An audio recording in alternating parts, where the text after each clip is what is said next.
Oh, I see it. All right. Welcome back to Token Narratives. I'm Graham Stone, resident midwit, joined as usual by resident gigabrain loudmouth, David Sensel, and What's up? chief chief scientist Andrei Terentiev is also here. Welcome back, sir. Thanks for having me.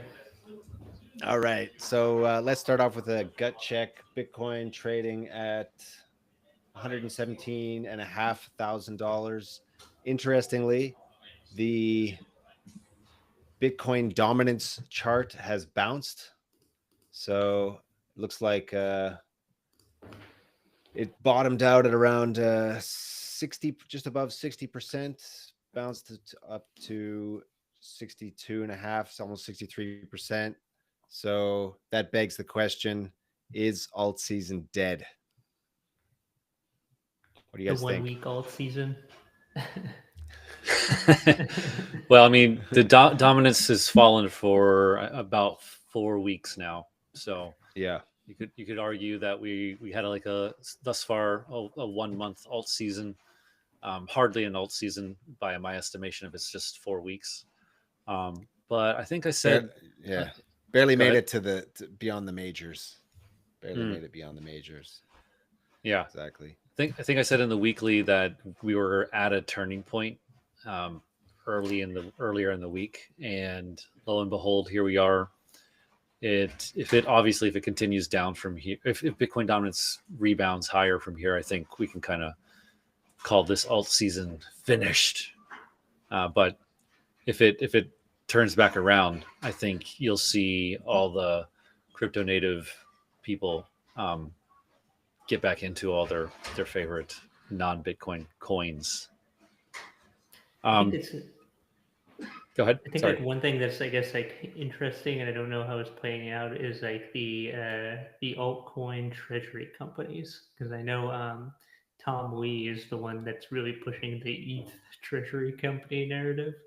I wonder if that will create some new class of alt season, particularly for the majors. I've heard this now being talked about for Solana. I think Arthur Hayes is backing something that's doing it for Athena. So, like, is this is this the new strategy for the altcoins to try and get on the Bitcoin treasury company hype? And like, does that create a new mini alt season for these types of coins? I could see I'll be bullish on ETH for once, and thinking that could be like a good secondary treasury company play that we might see play out. Um, in general, like I don't feel very good about the market as I have the past couple of times I've come on here. There's a little bit too much joy going on in the timeline, which is really scaring me right now. That's what I'll say. Sounds like PTSD, brother. Yeah. Um, no, but I feel that as well. Um, I think so. Yeah, the treasury space is one place to look at. The inflows of the spot ETH ETFs is another place to look at, and they continue to be positive. I'm looking at it for today. So the positive streak for ETH continues. I think that's a pretty good sign. And I think I said before, if I think this might be the biggest indicator. If there's a material change in institutions uh, moving into spot ETH ETFs, they're not going to be as finicky as paper-handed retail and crypto natives are. So this would just be kind of I think, a steady allocation into ETH, and it looks like they would be doing it with preference over Bitcoin, or at least some percentage of it that would go to Bitcoin is now going to ETH, and that to me would be pretty bullish if this does continue like that. Yeah, I mean, just we've got the charts up here. So ETH inflows into the ETF are out. I mean, they've been more positive, relatively speaking, than Bitcoin, especially the Bitcoin had 3 net negative days here. Looks like the last day did print a positive, but it's about 180 million was the last day, and Ethereum 230 million. So smaller asset garnering more of the ETF flows, thus ETH showing strength relative to Bitcoin.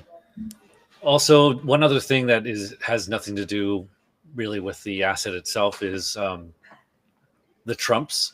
Have you seen Eric Trump posting on the timeline all this week, talking about how awesome he is for buying ETH and for saying now is a good time to buy ETH?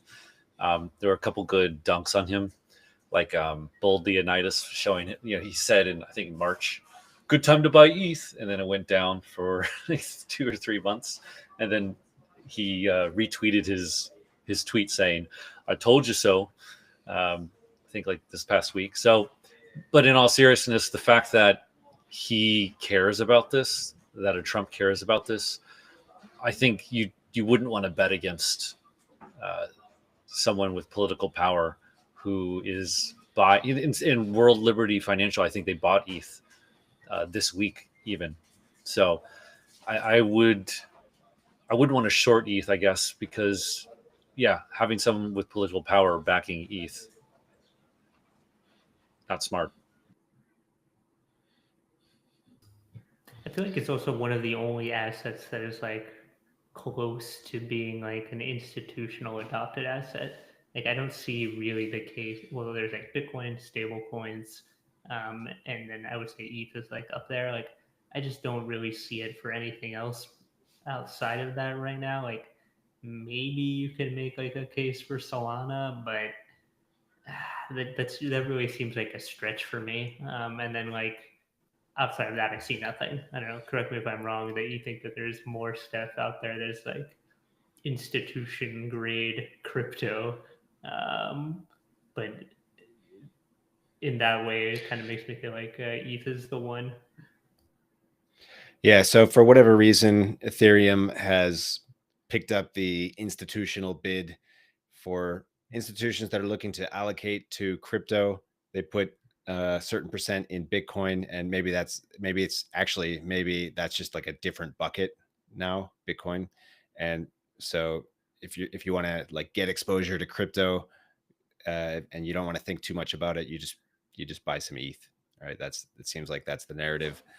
I mean, yeah, it seems like a matter of time though before the next one gets picked up in the narrative, like Solana or something else. But yeah, are institutions gonna? I mean, I don't think institutions are gonna change narratives as fast as we will, and so if they are the marginal buyer of ETH right now, then I'd imagine that they don't really. I mean, think of it like this: everyone expected ETH to pump bigly after it got spot approval. Was that last year? And it did nothing, right? And the institutions didn't touch it until the next calendar year, when they could readjust their buckets, probably, Graham, right? Yeah. So that gives you a feeling for their kind of time frame, right? When they're gonna switch up their allocations. So I also agree that even if Solana gets approval and XRP and all the others, you probably won't see institutions buying it. You might see retail, but you won't see institutions. Hold up. Once again, I forgot about XRP. XRP is probably going to be pumping more than all of these. Despite me not having any idea why, it'll probably be doing the best. Yeah, XRP hit $200 billion market cap, which that's about the same as Goldman Sachs, the market cap of Goldman Sachs. So apparently, like Goldman Sachs, like apparently has a business, they do things. It's an investment bank. XRP, on the other hand, I'm not sure what that does. I don't know. I think Goldman and XRP are actually quite similar. They're in the business of getting close to powerful people in politics and winning that way. I mean, obviously, you could look at the 2008 financial crisis and see how many Goldman Sachs or formerly Goldman Sachs CEOs were around that, and lo and behold, they made out really well for that. And Brad Yeah. Garlinghouse is also now close to Trump. But I digress. I would say one thing that would make me hopeful for a real altcoin season. I don't think we've really entered into one yet. Would be usually it's not Bitcoin that really kind of causes the altcoin season. It's often Ethereum, um, because I feel like it's just closer to all the other like shit tier coins, and so I think if Ethereum continues to pump and you see like an all time high, for example, and it goes up to like 5K or this kind of thing, when Ethereum finally does take a breath, then you could really see just like a lot of profit taking and the crypto natives pouring into other assets down farther out in the risk curve. Then you would see what I think would be considered what reminded me of like the last cycle or the previous or the cycle before that. Yeah, I think let's bring up the pump situation, because pump dumped. It sorry, I just really wanted to say that it's now below the ICO price, so it's been basically down. There was a little pump off the start, and it dumped down to 0.002 cents. The ICO price was 0.004 cents. It's still going down, by the way, as we speak. Still going down. I've been looking at it thinking, surely this thing's going to bounce, but I'm waiting for that bottom, I guess, to form. I don't There do is you have no any bottom. thoughts on this one? There's no bottom. Yeah, I mean, we were pretty bearish on pump last time we talked about it, David. It doesn't have a moat. The meme coin meta is kind of on the outs. We just saw it kind of as a cash grab from the company. Andre, do you have any thoughts on this? Yeah, I mean, I think like I also saw on the timeline, like basically all of their metrics are also down and to the right. Like I don't know, like it's like active addresses, like amount of trading volume, and all of this kind of things. So Yeah, not only is their coin price going down, it's like their general overall engagement and volumes and all of this have been. And it's not like a one-off thing. This has been going on for like months. I think like the Libra coin was like the peak of their stuff. Now they still make a shit ton of money. Obviously, does that benefit the token holders in any way? I don't know, maybe, but I think they'll have to pivot right into. And they're like doing this now. They're saying like we're going to be a social fi company, right? We're going to be a social company. And you're just like, yeah, I don't want to be buying. It's been tried. It's been tried many times. Exactly. Yeah. They also, oh God, I forgot what I was going to say. Never mind. David's running on fumes here in the midst of a move, hence the background noise. But hang in there, buddy. I mean, they timed the token. They timed the token. I had something very insightful to say. God damn it! I believe you. How much did they end up raising overall? It was over $1 billion. 1.1 to 1.3 billion. Yeah, third biggest ICO ever, behind EOS and Ton. Yeah, I mean, I don't know. I just don't see it going anywhere. I mean, this kind of goes like this is the other thing I actually was going to talk about a little bit in the beginning, was like, I wonder if like this meme coin thing is going to hurt Solana in the long run, because I think like it's built such like a brand association intertwined with like pumped up fun and meme coins. And if it's like now this like institutional narrative, like, how do you pivot from that? It's like, oh yeah, like all of our volume is on these shit coins, but we got great tech. It's like, yeah, but like I don't know if I want to do that. But ETH is still like got the DeFi narrative, so I don't know. I feel like it's like bad for Solana, bad for pumped up fun right now in general. Yeah, the narrative has shifted and narratives drive so much of price action in crypto. So it's not looking good for Solana right now, but I don't know. Things Solana could turn looks. around. I mean, I say that as a Solana bag holder, and someone who dropped my ETH mostly. So I mean, I think Solana still looks pretty good. I think it'll pump really well. I would actually imagine that Solana would probably get a higher multiple than Ethereum, simply because it's starting from a lower base. yeah, in this possibly. cycle. Yeah. Also, it is notable. Yeah, you got your point. I just want to add one thing. There is a recently launched Solana ETF. It's not like a real. It's like some sort of like offshore shenanigans. And what I saw though is that the flows into that are actually better than the equivalent version of the Ethereum one when that launched.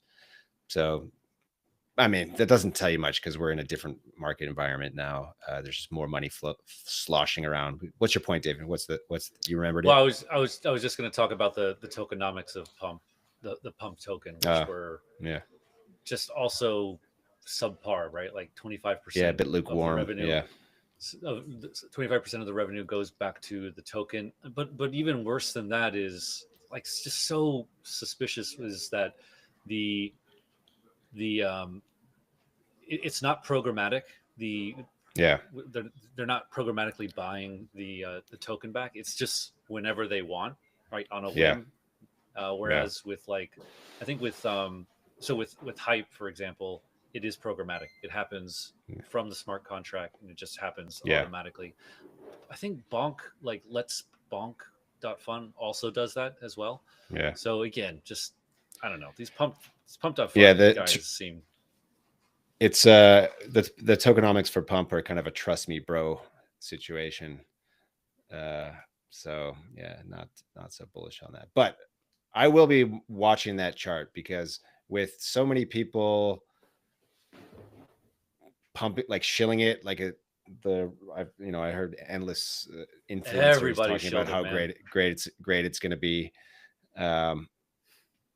It does seem like it's gonna pop. It's gonna at least bounce at some point, but it's not a long term. It would be a very short term trade if I got into that. I also agree. I think it is going to go up. For me, I am going to try to trade it.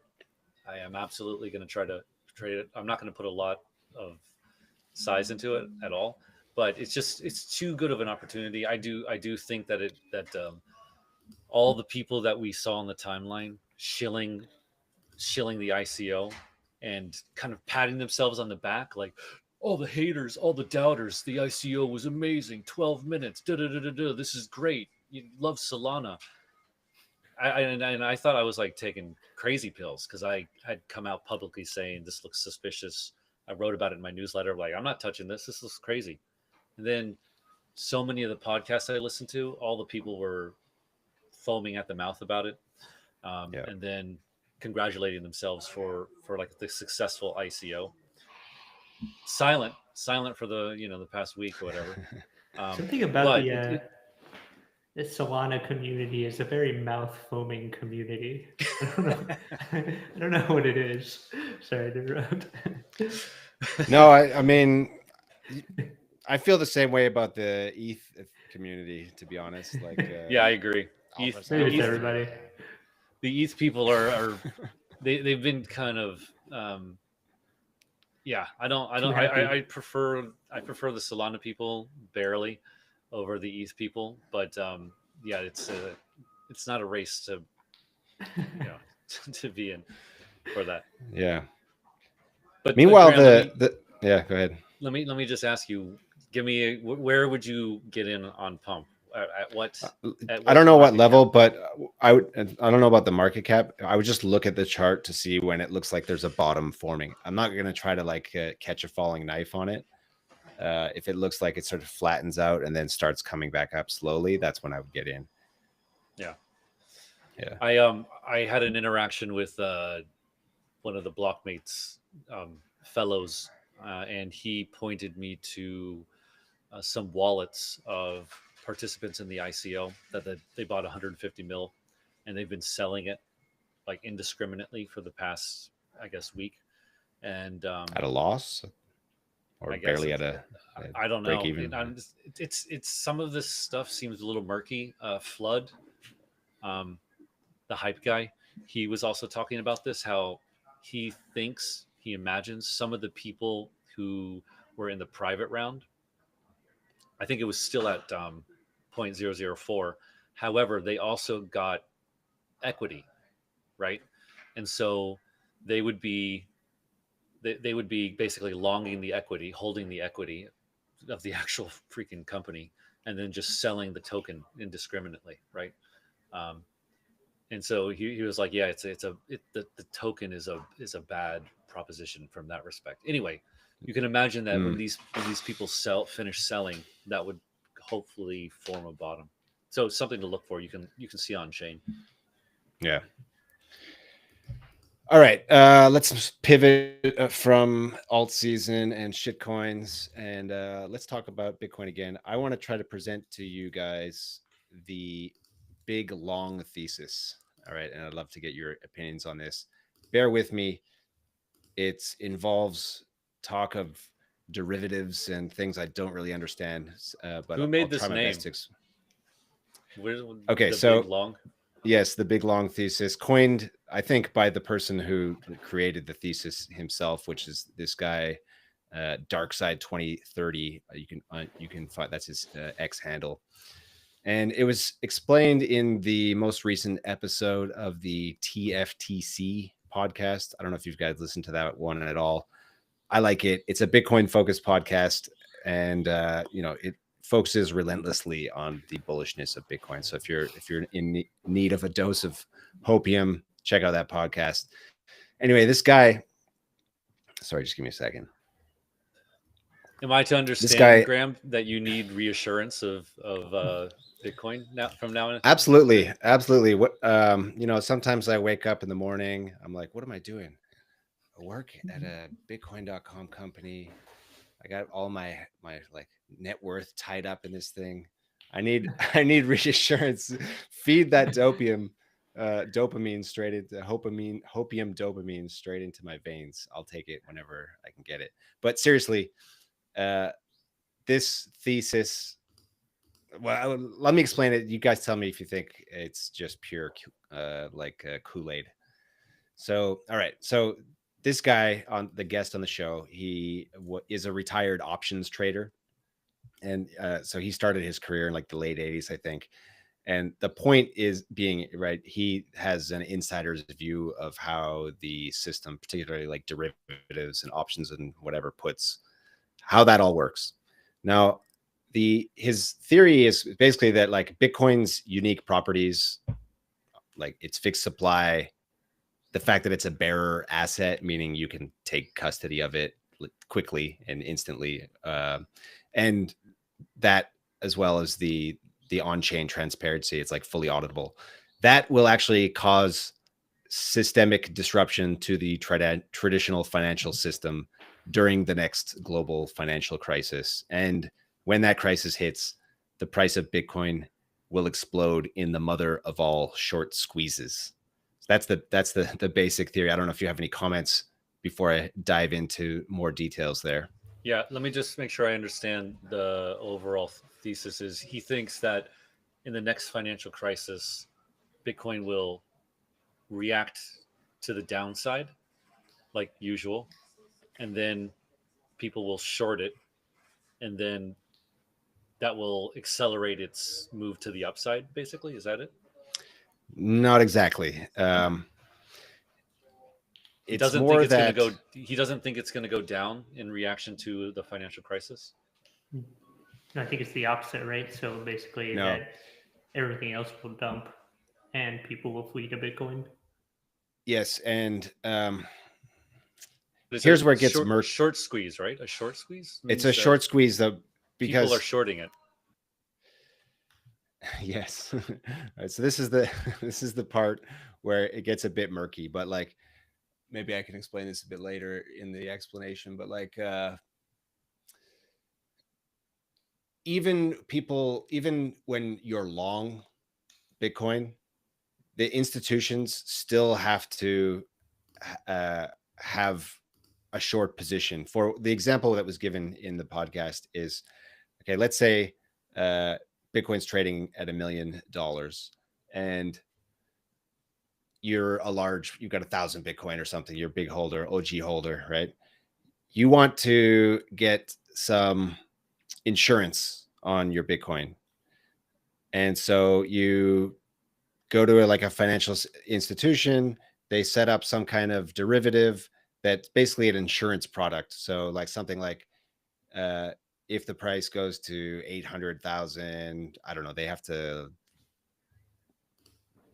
look, sorry, Yep. I don't know how I understand. I understand exactly how how this these stuff things works. work. I understand how So the mechanics of options, but yeah, I was so just neither trying to. party wants to short, but effectively the insurance provider there, the financial institution, is taking a short position in that situation. So that's just like one example of the kind Depending of on how they structure it, right? Like depending on how the bank structures it. But anyway, yeah, I get it. okay. But All I right, still. yeah. Okay. All right. Never mind. Let me see We'll if I go can. through it. Let me see. I'll go through it more, and we can see if this holds any water. And yeah, feel free to criticize. So, all right. So let's talk for a second about the GameStop short squeeze. So that short squeeze was ultimately crushed, but his theory is that you couldn't crush a Bitcoin short squeeze because of the way Bitcoin works. So with the GameStop short squeeze, the price exploded because there were more shares shorted than shares existed. So it was a synthetic short over 100% of the float. And what was the reason they were able to crush it? One of the reasons they were able to crush it is that GameStop went ahead and just issued new shares, around $3 billion worth of shares that diluted the short squeeze, increased the float, and gave shorts away to close out without sending the price even further Yeah. than They it also already halted had gone. trading. They also Exactly. halted So trading before exactly. to allow them to figure out what to do. Exactly. So that's the second point. But of course, while you can issue more shares like that with GameStop, you can't do that with Bitcoin, of course, right? There's no way to issue new Bitcoin, and there's no like CEO or board to pressure into increasing the float or cooperating with Wall Street in any way. And so then the second point you said, right? They Robinhood turned off the buy button, right? It was so the GMS GameStop was subject to centralized control and limited availability, right? So it was mainly traded on Robinhood. Exchanges and brokers restricted retail flow, which eased pressure on the short sellers. That can't happen with Bitcoin because it's a global asset. There's just like exchanges all over the world, even peer to peer, right? So it just doesn't have that restrictability. And then the other big part of this is that with GameStop or stocks or basically any traditional financial asset, you can't really ever take custody of it. It's always held by a third party.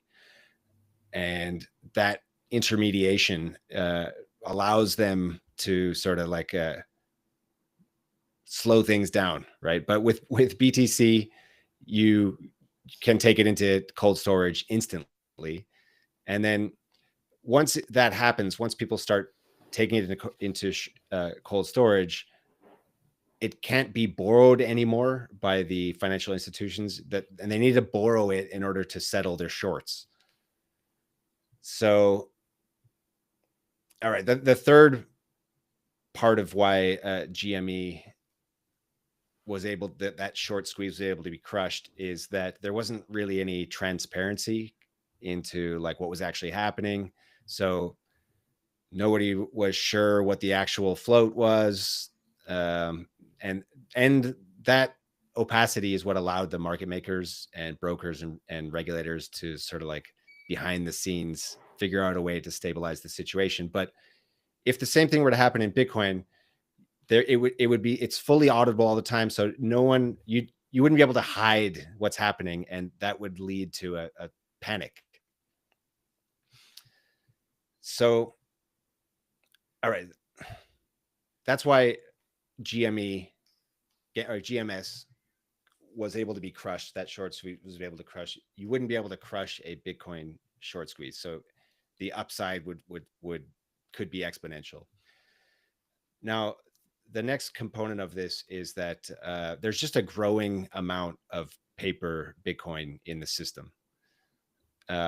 You've got increasing financializations, like institutions want BTC exposure, and they use the same playbook they use for all their assets. So they create these derivatives and rehypothecation and ETFs. Meanwhile, more and more investors are lazy about their custody. They just let the institutions hold it.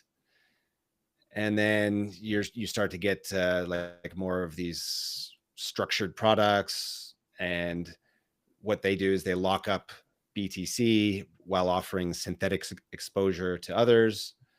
And another part of this, I think, is that basically the incentive of the traditional financial system is to create these derivatives, because that's how they make money.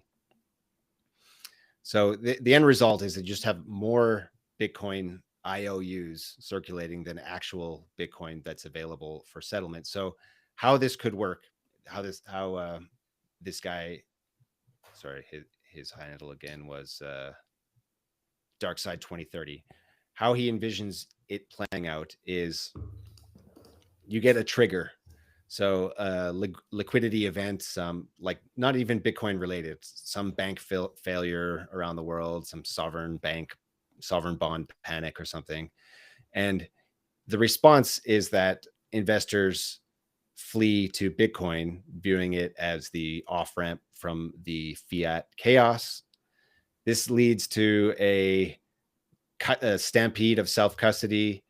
People take custody of their Bitcoin, removing it from exchanges and custodians.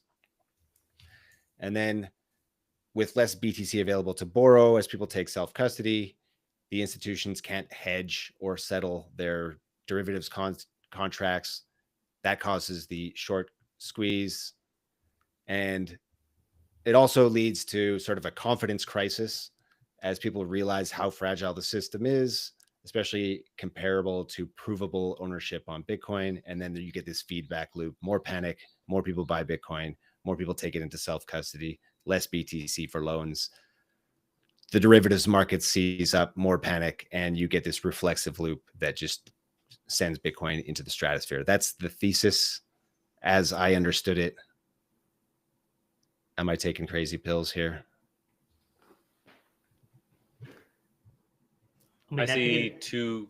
Oh, go ahead, Andre. No, okay. So I think like I'm with you on the GME side of things, and how you wouldn't be able to crush a short squeeze on Bitcoin or really any crypto asset in the same way that you would be able to do it with like one of these stocks or any of these we call them traditional assets. So I'm with you there.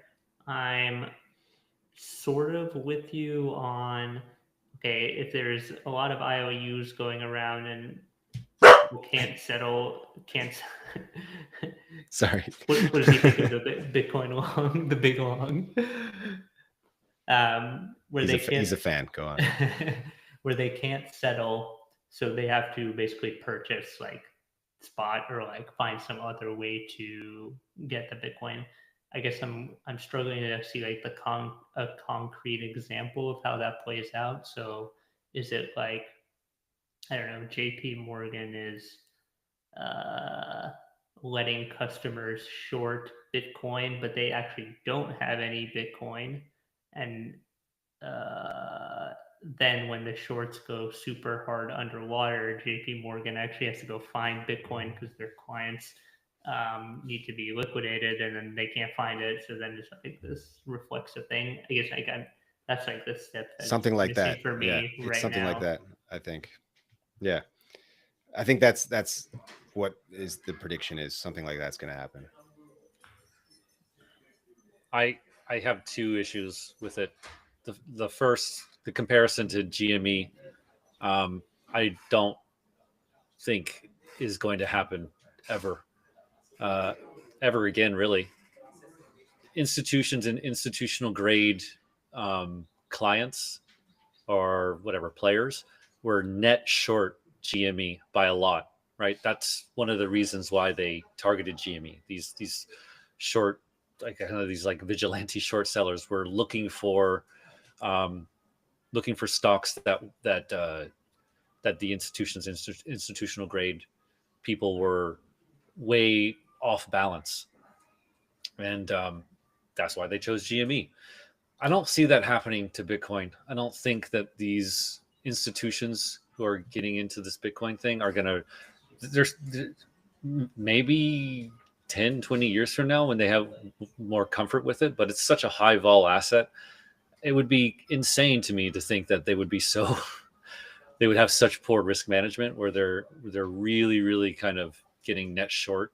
This they're gonna be it's gonna be like balanced on both sides, like you said, right? Like they might go long the asset and then short options or something like that, right? And just pick up the basis or something like that. So um, I don't see it getting way off whack like that for Bitcoin.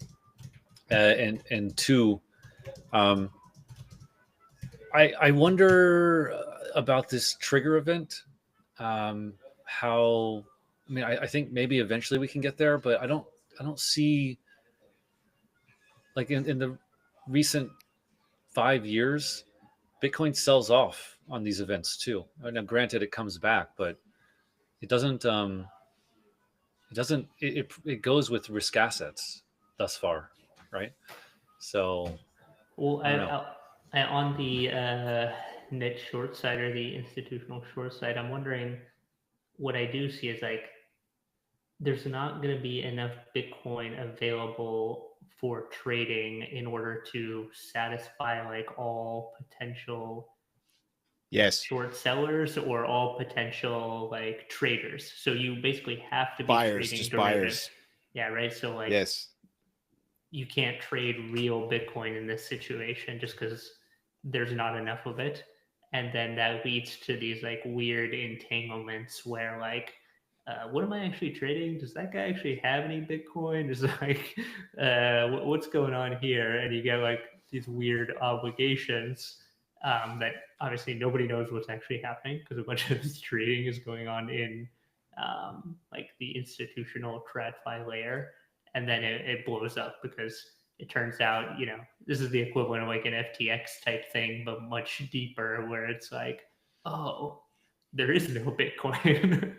Yeah. So unlike with GameStop, it doesn't require that the market be net short on the asset. It just requires according to this theory, it just requires that there be more paper Bitcoin than actual Bitcoin, and then It a would sudden it would demand in Real Bitcoin. people wanting real Bitcoin.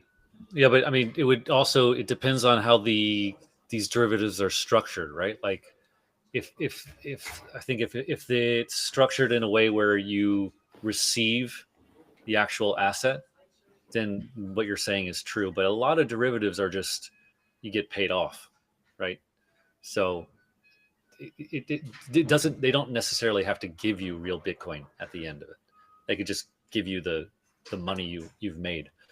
Um, so I don't know how they're It could even structuring be as all of simple these. as loans too, right? Where if somebody's like, institution lends you, sorry, they would be lending out. Yeah, like you're lending out your Bitcoin to somebody. They're doing whatever the hell you with it. And let's say they're an actual like reputable player.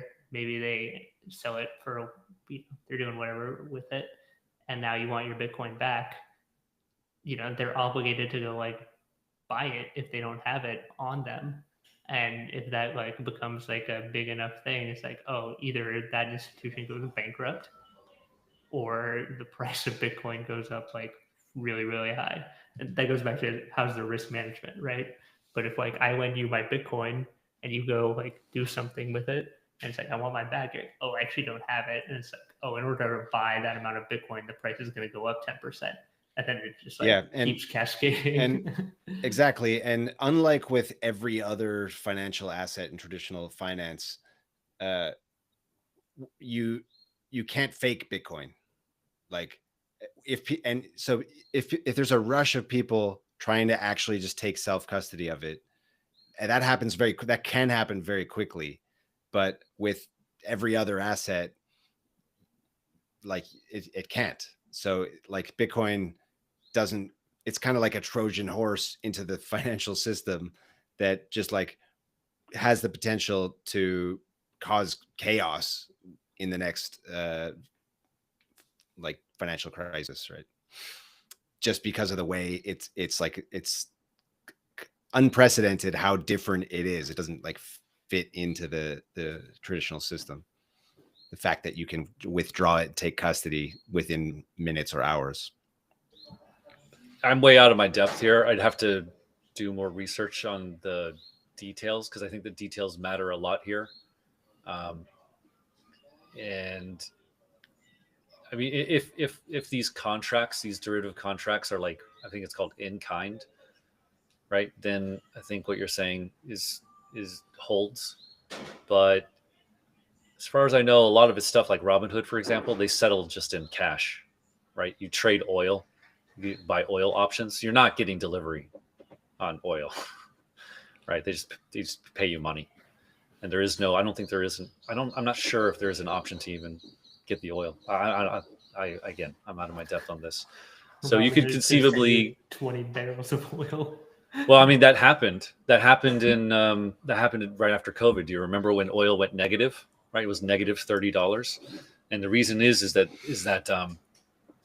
a lot of these real contracts say you are legally obligated to receive the oil, and so options traders who were in their mom's basement were legally obligated to receive like 100 barrels of oil, and you can't do that, right? And so they had to pay people to take the oil, and then so it went negative, and that's why it went negative for those specific contracts, not for all of them.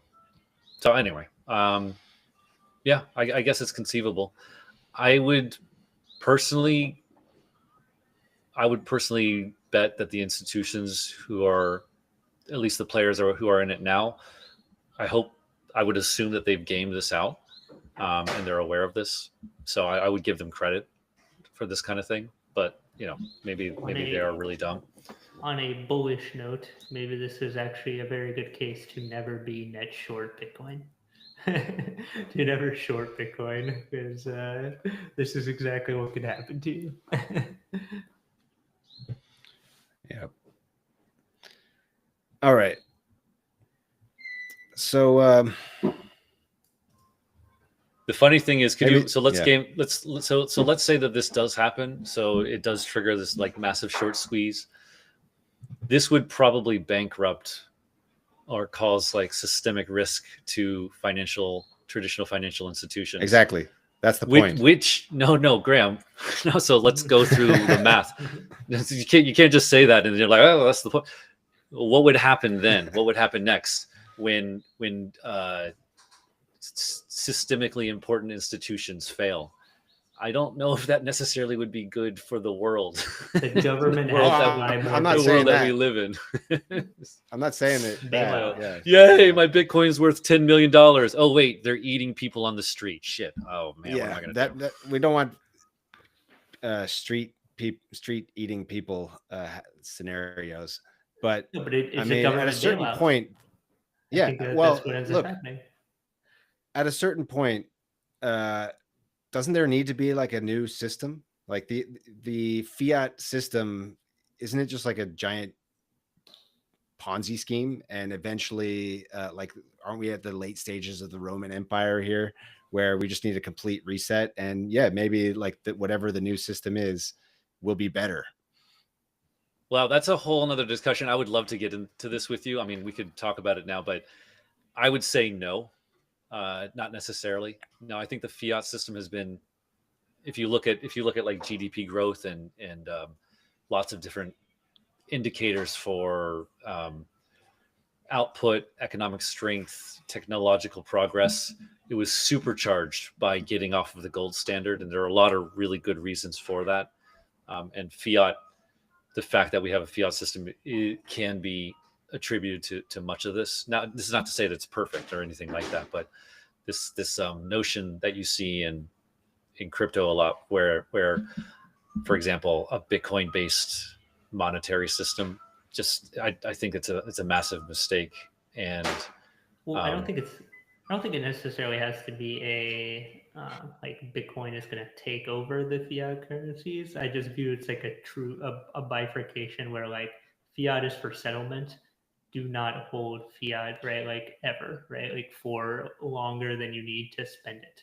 And I still think that that's like we're like a weird middle ground right now where I think basically everyone realizes this, right? Like that you should not be holding fiat, but institutions are still, they're still holding treasuries. They're still holding fiat as like long-term positions.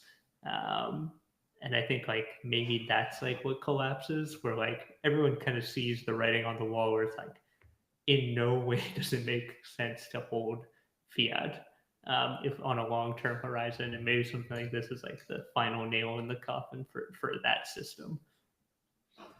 I don't know. Yeah, I mean, again, I would love. I can argue about this all day long, but having a currency that is pegged to a depreciating asset is poisoning your economy in your country for many reasons. For example, uh, a deflationary cycle, and I saw some things on the recent on crypto Twitter where some people that I follow have acknowledged that recently. For example, if money is the most valuable thing, i.e., all other assets are depreciating, history has shown that this causes truly terrible behavior amongst people. Why? Because they stop buying things, they stop doing things, they stop wanting to invest money, they stop wanting to Okay, to well, grow their businesses, and they just want to hold their money. They want to hold their But that's they want to literally hold that happening. asset. yeah, It's that happening. that may be the case. I That know, may and be the it's case, terrible. It's terrible, but Andre. These it Bitcoin doesn't treasury companies, right? that doesn't necessarily have to be what happens next. I mean, you could end up with a situation where this like unsustainable debt bubble that's just been growing since the end of World War II, or even before then, uh, leads to a situation where you need a reset. Like it's not politically expedient, it's not politically viable anymore for the rich to keep getting richer and the poor to keep getting poorer, and Do you will have a complete Deflationary currency reset. makes do you, that do you worse. think So do you think worse. Bitcoin is going to do that? Like however, what is it, like the 20 holders who hold most of the Bitcoin in the world? Like that seems like you're just replacing Do the richer I'm not saying system with no, another. I'm not saying that Bitcoin is the solution, but I'm saying it might be the trigger for the ultimate collapse. And it's the results could be, yeah, likely to be very painful and And dystopian. dystopian, like super Yes. dystopian. That then like Yeah. So people who I'm own not Bitcoin are gonna like necessarily rule the cheering world. for that. Mad Max. It's gonna be Mad Max I'm of, not of, I'm just of I'm just Bitcoin like holders. yeah. Um By the way, all the I mean, Bitcoin holders would be would instantly you, killed. David? It's a bunch of nerds. They're a bunch of Yeah, nerds. exactly. By the way, I don't hold any Bitcoin. Just for posterity. All Exactly, right. dude. Exactly. But David, I mean, don't you agree that like this we're in an extreme debt bubble and something needs to change? Yeah, I think Like we we're gonna hit a breaking point here. I mean, yeah, but I, I guess I don't see it necessarily as cataclysmic, and I think there are many ways to get out of this in a non Mad Max way. And I think history has shown that there are definitely ways to do that. Right? And there are obviously terrible ways to go through it, right? Like often causes wars and stuff like that. But it doesn't necessarily mean that we're gonna implode our financial system, which we've been building on top of each other for like however many thousands of years of progress. I think it's like a weird crypto thing where, I mean, this is a meme where these crypto people say, "Oh, we've got this new awesome thing," and it is new and awesome, and they're like, "Yeah, but we know how to do every financial thing better." And then 5 years later, they're like, "Oh, it's basically exactly the same structure but as the thing before, is, I don't slightly necessarily better." believe in like that anything is going to be necessarily better, but I do see this trend is like now accelerating, right? And I don't see it necessarily like I think the negative things that you're talking about are happening, right? Like, what is a Bitcoin treasury company? It is something that is designed to not do anything, right? Like, Exactly, it's terrible. but this trend is now accelerating, and like even if you have a Bitcoin bubble pop, do those things go away? I don't know, right? And then I mean, it's just the sailor meme. Now you have this like black hole of capital continuing to Speaking of absorb which, more and more stuff. Well, And so what's the end result of that? exactly, it's for better or for worse. It seems that like this virus known as Bitcoin is eating the traditional financial system alive. Like the whole Bitcoin corporate treasury thing is a perfect example of that, where it's just finding ways to get access to capital and pile it into this asset that has a limited supply. It's the GME short squeeze, but on a global level. I think these treasury things are just highly speculative, and the ironic thing is because they're making such non-productive assets and incentivizing the exactly opposite wrong behavior you want from market participants. Wouldn't it be funny if that was the cause of a global financial meltdown? It's because you just, exactly. That's exactly what we're saying. yeah, exactly in a negative way though, exactly as in like thesis. Bitcoin was bad, not like good. Absolutely, right? Absolutely. It's not necessarily Bitcoin is not necessarily going to come out of this being like everyone's going to be pissed off if this actually happens. Most of the world is going to be like anyone who holds Bitcoin is going to be perceived as the fat cat billionaires who like crush the system, right? Which is why I'm saying right now I don't have any Bitcoin. So, but yeah, I mean, I don't think it's going to be apocalyptic one way or the other. I really don't. I mean, I guess just like the mid curving milk toast thing. I think we'll get these like buzzwords we hear about now, like fiscal dominance and grow your way out of what's it called? Inflate your way out of debt, and Bitcoin will be benefit from that, right? And blah blah blah blah blah. But I really don't think fiat's going to go away, and I don't think we need to go back to like an asset-backed currency. But Well, I mean, maybe I'm wrong. Let's go to as a proxy for this apocalyptic scenario. Do we envision MicroStrategy as ending in an equilibrium, or there's only two outcomes? Is it the to infinity outcome or to zero outcome? Or is there an actual equilibrium phase for them to achieve? What do you guys think? Yeah. I mean, Graham, could you pull up that link while you're giving your answer about this? I put it in the treasury. Yeah, I've got it. Yeah, what the hell is this? Yeah. Here's my answer, Andre. This is a post from Michael Saylor. He posted this. STRF, STRK. So now we've got pentagram. The pentagram. So sounds isn't like hold on. Isn't a pentagram an upside down Yeah. No, Especially but outside. I to me it seems eerily. One I don't know. 180 degrees away from the sign of the Yeah, devil here. yeah. It'd be like if you made a swastika, but you just like turned it around. You're like, what? It's just a... I don't know, Yeah. man. Anyway. I think I'm in the MicroStrategy to infinity. I'm talking myself into Graham's theory of the big long. After this discussion, I'm in. But don't you think that just going by past cycles, we always have like these main characters, to use the parlance of this cycle, these main characters that come and they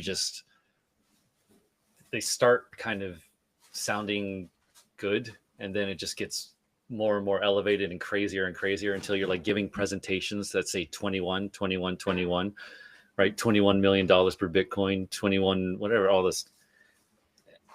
I just feel like just history would show that these central characters become maniacal, and it eventually eats them. And also, if shit really hit the fan, and like the US dollar started like seriously inflating, and the price of Bitcoin started seriously pumping, you could see a scenario where like the guns just move like they find Sailor, and they're just like, give us the keys to your stash, that's ours now. Yeah. So like probably self custody. If you were to hold Bitcoin, which I don't, you should self custody it. And don't let anyone know about it. Yeah. So don't go on a podcast and shield Bitcoin for a year. Yeah. So No, but look, I just want to, for anyone watching, and I am a wet blanket, but I do like Bitcoin, obviously, and I support it. I don't have any too. I should buy some someday I will, but I am a supporter of it, and I think it's a great thing. I just don't think it's like Jesus come again, and I don't think it's the devil. okay. I think Yeah. No. digital gold. There we go. Yeah, digital gold, but dangerous, perhaps, to the financial system, right? Virus. Right, a virus. Like, unlike real gold, which like slows things down to the point where it doesn't really work in this situation. You can't just like instantly withdraw, sell your fiat, but get the digital gold and then like take custody of it. It takes like months, years, like at a global scale. If it just couldn't happen because the gold's in a few vaults around the world. But with Bitcoin, the financial system has never seen anything like this, so it's dangerous. Well, this is what Christopher in the chat says. This is what the Second Amendment is for. So, so whatever the scenario comes, this is what the Second Amendment is for, David. Well, unfortunately for me, I am a proud American, but I don't live in America right now. So that's the right to bear arms, is it? Yeah. The second Yeah. one. Sorry, I'm not Yeah. caught up on my amendments. Exactly. Yeah. I hope Bitcoin is more like digital gold and less like, what did you call it? Gold virus thing? Digital gold virus. Yeah. Let's leave off the virus, and I hope it's just boring Digital. old digital gold. Yeah. Well, let's hope it doesn't crash the entire financial system and lead to Mad Max scenario. So I think that's probably a good way to. Yeah.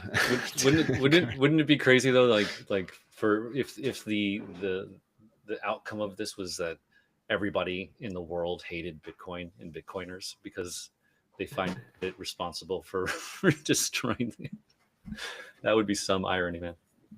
Yeah, I don't think that's an impossible outcome here. I think I don't think we're gonna top this discussion today, guys. I think that was a nice one. So That was awesome. That was let's fun. wrap it up there for today. Thank you, David and Andre. Oh, wait. Hold on. Oh yeah. No. All right. Sorry. Dude, I apologize, but I've been negative on Bitcoin treasuries for so long, for months and months and months, and finally this week I had two examples of positives. I wanted to put this out there because you want to show two sides of it, right? So um, one real positive of treasury companies might be the fact that I saw a tweet this week that it might be the case. This is from Ryan Watkins.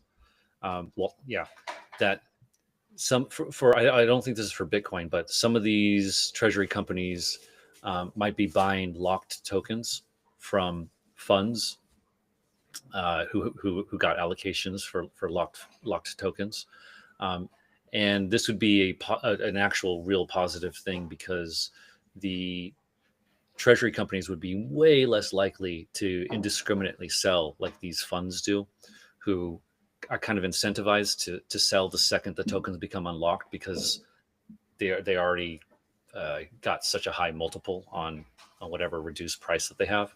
So this could be a truly positive thing for some of these treasury companies. Like I think you mentioned Enna, Andre. So that's a good thing. And then the second one, just real quickly, is the fact that hating on treasury companies is consensus now. It's kind of what you see all over the timeline. Does that make it less likely that it's a bad thing because it's so consensus that this is a terrible, terrible thing? Yeah. I thought that was it's an That's interesting a good point. And actually,